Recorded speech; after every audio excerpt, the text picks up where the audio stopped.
नमो भगवते वासुदेवाय।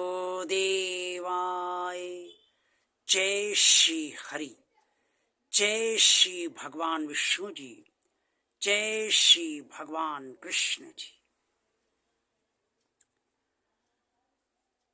भगवान श्री कृष्ण जी ने कुरुक्षेत्र के मैदान में अर्जुन का मोह दूर करने के लिए और उसे युद्ध के लिए तैयार करने के लिए अपना विराट रूप के दर्शन दिए। और उस विराट रूप को देखने के बाद जब अर्जुन बहुत भयभीत हो गए और प्रभु से सौम्य रूप में आने की प्रार्थना उन्होंने की, तो भगवान श्री कृष्ण ने उन्हें चतुर्भुज रूप का दर्शन 2 बार दिए। पहली बार उन्हें विराट रूप धारण करने से पहले और दूसरी बार विराट रूप का संपन्न करने से बाद उन्होंने दी। इसी प्रक्रिया में भगवान श्री कृष्ण ने अर्जुन से ये भी बताया कि वो कौन सा मार्ग है जिससे नारायण के दर्शन संभव है। आप भी नारायण के दर्शन कर सकते हैं, लेकिन कैसे? आज के वीडियो में मैं आपको ये बात अवश्य बताना चाहता हूँ और भगवान श्री कृष्ण की असीम अनुकंपा से मैं समझाने का प्रयास आपको अवश्य करूंगा। भगवान श्री कृष्ण ने कुरुक्षेत्र के मैदान में चतुर्भुज रूप के दर्शन के बारे में कि वो कैसे प्राप्त हों, अर्जुन से कहा, भक्तया त्वन्याय शक्य अहमेवं विधो अर्जुन ज्ञातो दृष्टं च तत्त्वेन प्रविष्टं च परन्तप। ये श्लोक श्रीमद् भगवद गीता के अध्याय 11 का 54वां श्लोक है और इसका अर्थ है कि अनन्य भक्ति से ही नारायण के दर्शन संभव हो सकते हैं। चतुर्भुज रूप का दर्शन अर्जुन को जो हुआ वो भगवान श्री कृष्ण की कृपा से ही हुआ, लेकिन ऐसे चतुर्भुज रूप का दर्शन बिना अनन्य भक्ति के असंभव होता है। और अनन्य भक्ति से ही नारायण का ज्ञान होता है और तत्व से उन्हें जाना जा सकता है और नारायण में ही प्रविष्ट भी यानी कि उनमें समाया भी जा सकता है। अनन्य भक्ति क्या है? यह आप सब श्रीमद् भगवद गीता के कई वीडियोस जो अब तक बन चुके हैं उनके जरिए आप अच्छी तरह से समझ चुके ही होंगे कि नारायण की भक्ति और अनन्य भक्ति कैसे होती है।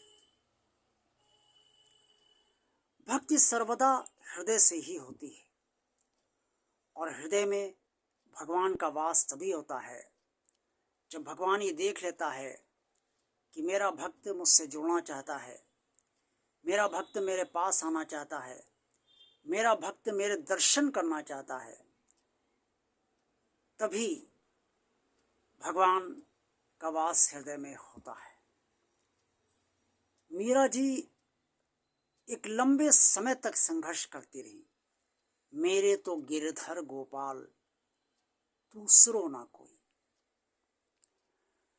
लेकिन गिरधर गोपाल ने उन्हें दर्शन सबसे अंत में दिए और जब दिए भी तो उन्हें अपने में ही समा लिया। एक बार मीरा जी भगवान कृष्ण की स्मरण में और उनमें लीन रहते हुए बेसुध हो गईं और पृथ्वी पर गिर पड़ी। उनके मुंह से शब्द निकले, पानी, जल। भगवान श्री कृष्ण अदृश्य रहते हुए उनसे आए और उन्होंने मीरा के होठ खोलकर उसमें जल डाला। मीरा जो अचेतन हो चुकी थी वो पुनः चेतन हो गई, और जैसे ही चेतन हुई भगवान कृष्ण पुनः अदृश्य हो गए।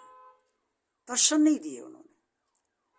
वो तड़प मीरा की देखना चाहते थे कि अभी भी मीरा में मुझे पाने के लिए, मुझ में समाने के लिए जो लालसा है, वो जो तड़प है, वो किस हद तक, किस सीमा तक है।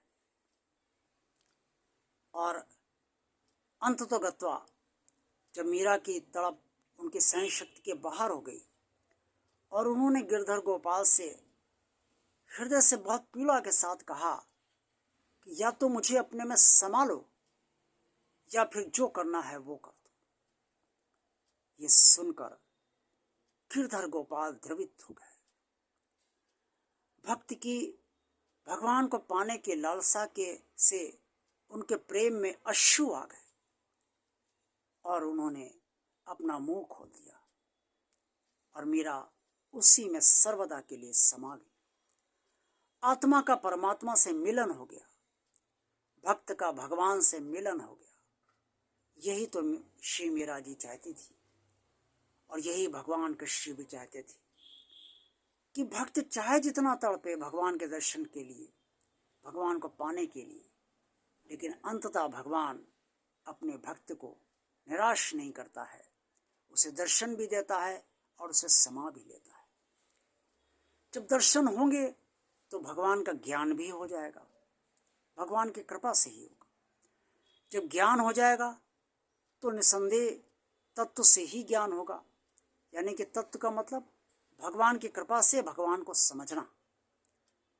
और जब ये सब कुछ हो गया तो भगवान में प्रविष्ट भी हो जाएंगे, कोई समस्या तब नहीं रहती।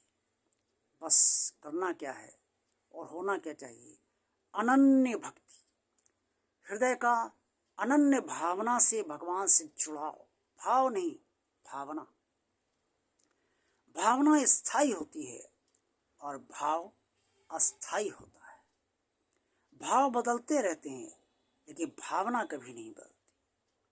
इसलिए भगवान से सदा भावना से ही जुड़ना चाहिए। बुद्धि से जो लोग जुड़ते हैं उनके लिए भगवान के दर्शन इस जन्म तो क्या, अनेक कई जन्मों तक दुर्लभ हो सकते हैं। लेकिन जो भावना प्रधान होते हैं, जिसे इंग्लिश में कहते हैं सेंटिमेंटल, वो जो सेंटिमेंट्स जिनके अंदर होते हैं वही भगवान को प्राप्त कर सकते हैं, भगवान के दर्शन कर सकते हैं। अगर भावना ही नहीं है तो भगवान नहीं है, और अगर भावना है तो भगवान सब जगह हैं भक्त के लिए। भक्त को भगवान बहुत प्रिय है और भगवान को भक्त, जितना भक्त को भगवान प्रिय है उससे कहीं अधिक भगवान को अपना भक्त प्रिय है। भक्त भगवान के पास जाना चाहता है और भगवान भक्त को अपने पास ही रखना चाहता है। इसलिए अगर नारायण के दर्शन करने हैं तो अनन्य भक्ति कीजिए, नारायण के दर्शन आपको अवश्य ही हो जाएंगे, इसमें कोई संदेह नहीं है। बस भावना आपकी शुद्ध होना चाहिए, प्रेम होना चाहिए और आस्था, श्रद्धा, विश्वास, समर्पण बहुत गहरा होना चाहिए। भगवान से प्रार्थना करते रहिए, प्रभु अपने दर्शन दीजिए, भगवान अपने दर्शन दीजिए, दर्शन दे दीजिए, प्रभु दर्शन दे दीजिए। आज का वीडियो आपको पसंद आया तो लाइक कीजिए। भगवान और आप चैनल जिन श्रद्धालु भक्तों ने अभी तक सब्सक्राइब नहीं किया है वो इसे भगवान का कार्य आगे बढ़ाने के लिए, भगवान का करने के लिए अवश्य इसे सब्सक्राइब कर दें। इस चैनल को ज़्यादा से ज़्यादा लोगों को शेयर कीजिए ताकि आप सबकी तरह अन्य लोग भी इस चैनल से लाभान्वित हो सकें। कमेंट्स बॉक्स में आप सब जो कुछ भी कहना चाहें वो अवश्य कहिए। देखते रहिए भगवान आप चैनल। आप सबका कल्याण हो और आप सबको नारायण के दर्शन। ओम नमो भगवते वासुदेवाय। जय श्री हरि, जय श्री भगवान विष्णु जी, जय श्री भगवान कृष्ण।